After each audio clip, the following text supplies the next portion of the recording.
Hi everybody, welcome to Psalm 168. In this video we will be going over the translation of Psalm 168. Before we start, we'll open up in prayer. Father Yahuwah Elohim, thank you for the ability of just being able to do this, being able to decipher your word. I just pray that you are pleased with this and that the intentions of our heart are seen. And we just want to guard and preserve your word the best we can. And please lead and guide us in all truth. And may this be a light and a seed of wisdom, iron sharpening iron, onto those who can receive this. In Yahushua's name I pray. Amen. Alright guys, thanks for tuning in. So let's just get right to it. Here we are, Psalm 168. If you're watching this on YouTube, the link will be below. Same format. If you're new to this series, you could click on the directory index right here. The reason for the ordering of the numbering of the Psalms, you could read right here. What we're doing in this project is going through the Hymns of Thanksgiving scroll within the Dead Sea Scrolls, because a lot of these actually show to be lost Psalms of David. So we're taking multiple translations, putting them together, and retranslating them in a more biblically accurate manner the best we can. So all the resources, there's no punches being pulled here. All the resources are below. You can check the work, and so on. So these are the three best the two mainstream translations we have in the Dead Sea Scrolls. Rare translation of James H. Charlesworth, who happens to have a lot more fragments than the other translations. So this is a really good, it's a good resource. So let's just get right to it. There are parts that are highly fragmented, but again, we could get some good sound biblical doctrine within reading this, and really get our understanding on things that are seemingly more hidden within our Bibles. Okay, so let's get to it. Psalm 168. I thank you, O Yahuwah, as befits the greatness of your power and the multitude of your wonders forever and ever. You are a merciful Elohim and rich in mercies, pardoning those who repent of their sin and visiting the iniquity of the wicked. Pardon me, guys. This is how it goes. You delight in the free will offering of the righteous, but iniquity you hate forever. You have favored me, your servant, with a spirit of knowledge, that I may choose truth and goodness and loathe all the ways of iniquity. Now, we know this is a Psalm of David, okay? We keep repeating this in the series, because David, in his Psalms that we could read in our Bibles, always refers to himself as your servant. And this is really interesting, because within the Hymns of Thanksgiving scroll, we keep reading how David was given a spirit of knowledge. And when we read in our Bibles the Psalms, the prophetic implications of the Psalms, it verifies that. But you know what? This is actually confirmed in the the book of Gad the Seer, where there is a story where the people were astounded at King David's knowledge. So it's kind of interesting. So we can confirm this if you're able to receive this as a lost Psalm of David. We can confirm this stuff. So with those who have ears to hear, please let them hear. Here we go. I have loved you freely, and with all my heart I bless you.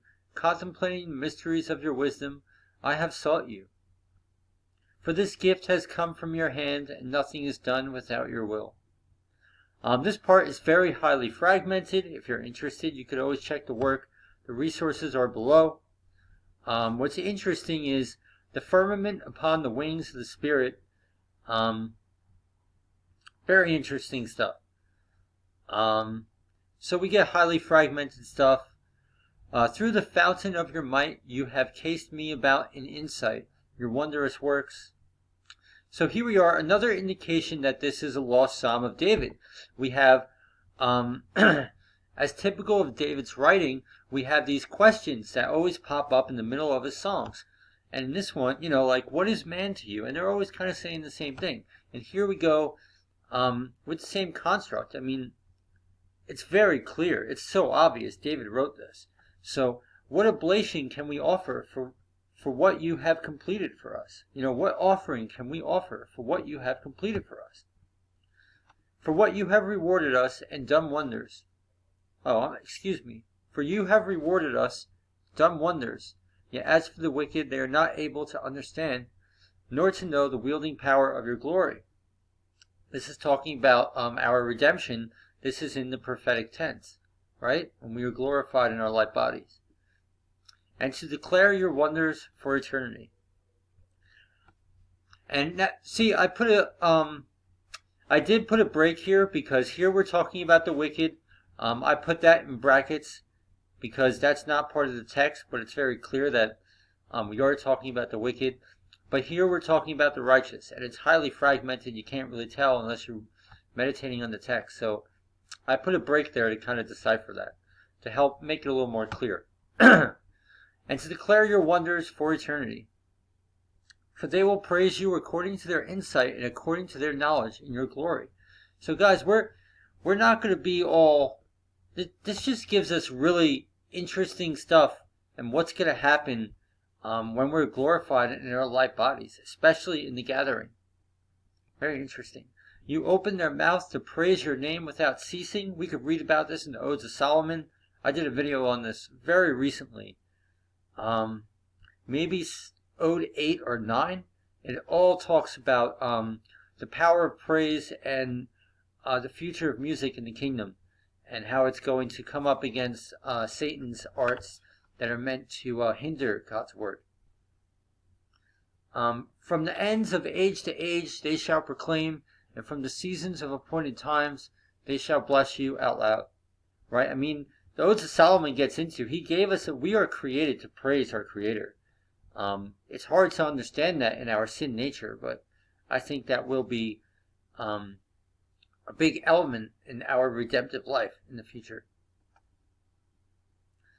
So here we go.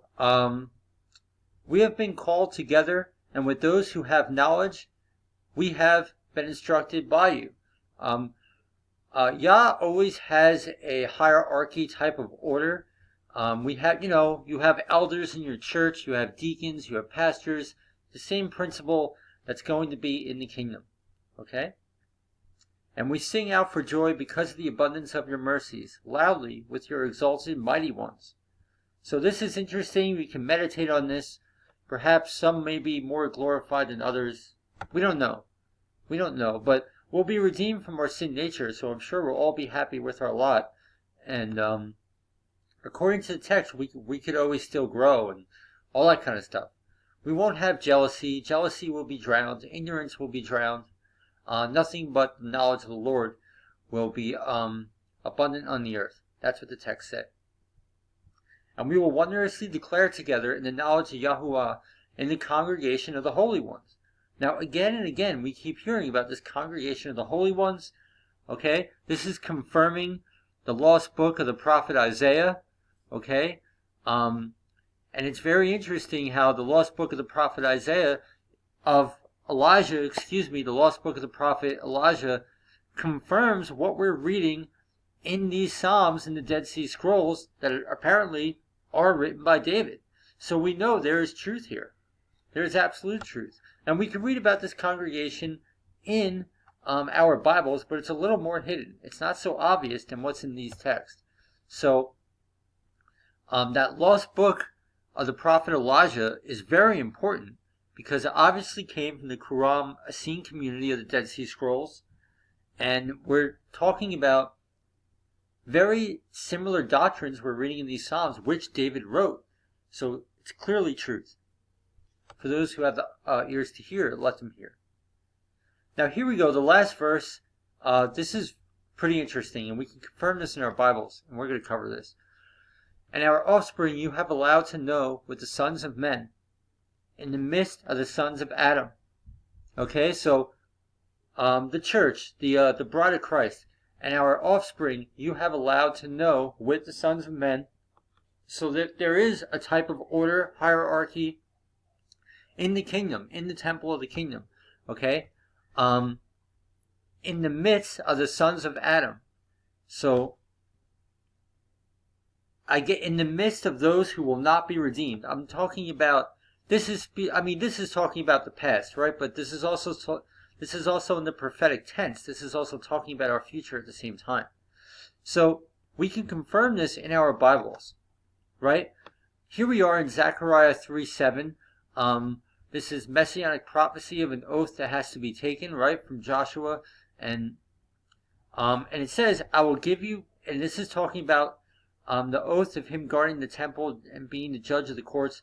And it says, "I will give you places to walk among these that stand by, amongst those who were not necessarily in the kingdom or could not enter the temple."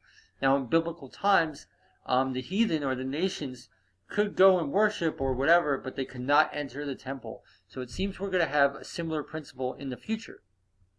And we can confirm this here in Revelation 11:2, if we need a third witness. "By the court which is without the temple, leave out and measure it not, for it is given unto the other nations," the heathen. So this confirms what we're reading in this psalm. "And our offspring you have allowed to know with the sons of men in the midst of the sons of Adam." For those who have ears to hear, please let them hear. So pretty interesting. We are trucking along in this project. All the resources will be included in the post, so you can check the work. That's it. If you're watching this on YouTube, please give me like 15 minutes to upload the post, and I'll have this video on the website. All right, guys. Thank you for tuning in, and stay blessed. Thank you.